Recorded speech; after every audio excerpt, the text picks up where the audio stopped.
امام جعفر صادق علیہ السلام کی خدمت میں ایک شخص آیا اور کہنے لگا، اے نواسے رسول، یہ عشق کیوں ہوتا ہے؟ کسی انسان کو کوئی انسان اتنا اچھا کیوں لگتا ہے کہ اس کے سامنے پوری دنیا کچھ نہیں لگتی؟ بس یہ کہنا تھا تو نواسے رسول امام جعفر صادق علیہ السلام نے فرمایا، میں نے اپنے بابا سے، انہوں نے اپنے بابا سے سنا، اور انہوں نے اپنے بابا سے سنا، اور انہوں نے رسول اللہ صلی اللہ علیہ وآلہ وسلم سے سنا۔ ہر انسان کے اندر اللہ کی کوئی نہ کوئی صفت موجود ہوتی ہے۔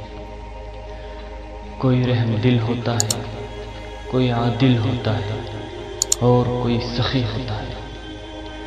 جب انسان اپنے اندر پائے جانے والے اوصاف کی خوشبو کسی دوسرے میں محسوس کرتا ہے تو اس کی طرف مائل ہو جاتا ہے، اور اس سے بات کرنا اور اس کی طرف دیکھنا، اس سے ملنا اچھا لگتا ہے۔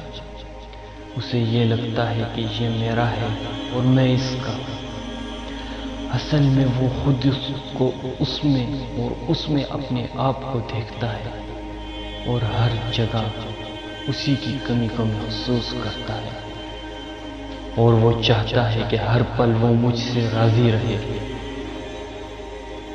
اسی کیفیت کو زمانے والے عشق کا نام دیتے ہیں۔ بس کوئی مخلوق سے عشق کرتا ہے تو کوئی خدا سے۔